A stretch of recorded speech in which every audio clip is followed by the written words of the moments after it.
Thank you for joining me today. This video will be a professional discussion and an offer of counsel regarding a very specific aspect of the Switch 2 platform. For those of you who have been enjoying this channel, recently I've been focusing on uploading comedic, lighthearted videos. Those are the ones that I prefer, but from time to time I do need to discuss things from a professional level, so you will find the tone of this video quite different. Recently we have seen a reasonable showing from PlayStation and Xbox. Those console platforms have strong visuals without compromise. The Switch 2 does not have as much brute force to impress consumers with, and the platform requires more attention and care to develop for. The Switch 2 does have unique and nigh unchallengeable features that would serve Nintendo well as selling points to highlight. The most prominent and most at risk to go untapped this entire generation is the Gameshare feature. This should be a major selling point. No other platform can challenge it. Here is the major problem. The Gameshare feature functions inconsistently across use cases. In some cases, it functions with unacceptably poor performance. One might describe it as broken, because that's what it is. Across my Switch and Switch 2 that I own personally, the Gameshare functionality works as intended with consistently high frame rates, good audio-visual streaming quality, and input responsiveness. However, a few months ago when I tried to use the Gameshare using my Switch 2 and a family member's Switch, the Gameshare did not function properly. The frame rate was low, audio-visual streaming was stuttering and it froze up quite often, and the input was not responsive. Content creators online such as Spawnwave have reported similar issues. Being able to use your older Switch generation hardware as a second screen and as a controller is a massive selling point. This feature is the game changer. Nintendo, I hope you will consider investigating and addressing the issues with a firmware update so Gameshare can function as expected across all possible use cases. If Gameshare does not function as intended across all use cases, developers will be far less likely to use it, and your consumers, your end users, will view the feature negatively and have no interest in it, and it will not become a selling point. It'll become a point of contention and a point of criticism. Second, but no less important, this feature is at risk of developers and users going unaware of it. There should be a stronger push to show both developers and users what kind of creative freedom and new exciting gameplay experiences this can offer. This is the same mistake made by the Wii U generation. Developers were not incentivized or encouraged to come up with creative ways to use the dual screen gameplay format. Asymmetrical gameplay is something that the Switch 2 is primed to offer perfectly. Gamers did not expect there to be exciting ways to use the dual screen format on Wii U, and so there was not that much interest in it. At the moment, the only prominent new title on Switch 2 that uses the Gameshare is Fast Fusion, as you see here, but even that does not offer enough of a showcase.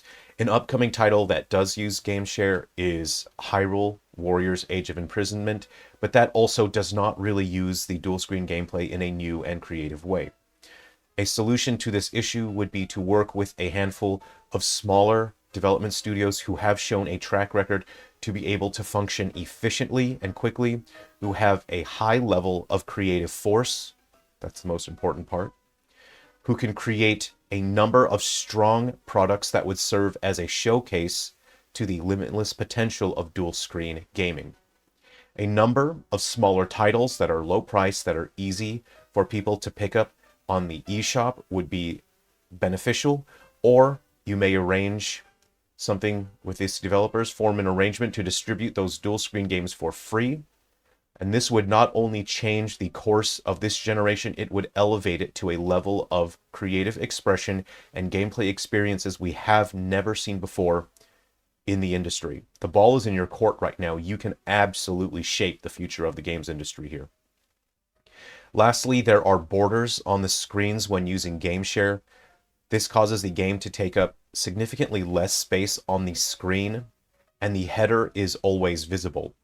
It's immersion breaking, and it limits the level of immersion that developers can share with gamers. So I please beseech you, please consider allowing developers an option to have that header at least be hidden from view once the core gameplay starts, because it's quite distracting during gameplay experience. Before I go, I'd like to share a game that I was working on and attempting to develop for the Wii U about 8 years ago, but back then I lacked the experience and expertise to bring this idea to completion. These days, for me as a developer, it would not provide much of a challenge for me to create a product like this.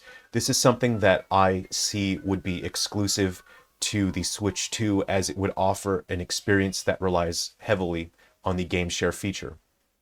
This product would be a team-based mecha game in which each individual player has their own save file, and throughout their save file they collect and they build and enhance mecha. They explore wild environments, they encounter wild mecha, and they somehow recruit the mecha into their party. Then they level up and improve their mecha, all while improving their own pilot, much like a Super Sentai would. So in a sense, it's almost like you are collecting different mecha, you are enhancing and improving them, and then players would take their save file, bring it over to their friend's house, and when you have 3, 4, 5 people, you all work together and you combine your mecha using one leader console. The players would all bring their mecha together, which are smaller individual mecha, they combine into one bigger one, and they can engage in battles. Whether these battles occur offline against larger kaiju, large creatures, or they go online and they battle other teams. So you can have a team of 5 people. Throughout the week, they have their school, their work, so they're working on their own mechas, their own pilots. At the end of the week, they all meet up at one house, come together, and locally they combine their mecha into one. And so you would have a pilot for each part of that mecha's body. You would have one player controlling the left arm, another player controlling the right arm, and so forth. The second screen comes in when one player must play the role as an engineer. So you have the main, Switch 2 is docked, everyone's looking at the screen, but you need to have someone on a second screen working as an engineer. This is mandatory, using the touch screen to distribute power to different parts of the body, of the mecha. And this builds a sense of teamwork and communication, because you may have one player say, the enemy's about to shoot a fireball at us, and if this pilot has the right hand and they have the shield, they'll say to the engineer, give me more power, divert power to the right arm, I need to block the enemy's attack. But then you'll have another player saying, no, I'll challenge the attack with my beam rifle, send power to the left arm. And this builds a sense of communication, teamwork. It's exciting, it's dynamic, it's fun, and it's something that we have not seen before.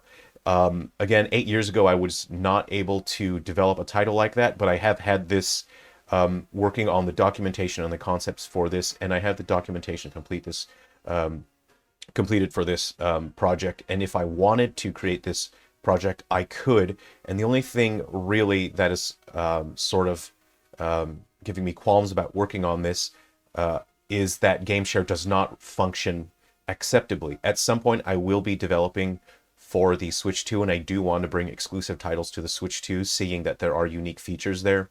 But seeing the Gameshare feature not function as intended across common use cases is, as a developer, for me, it's very discouraging.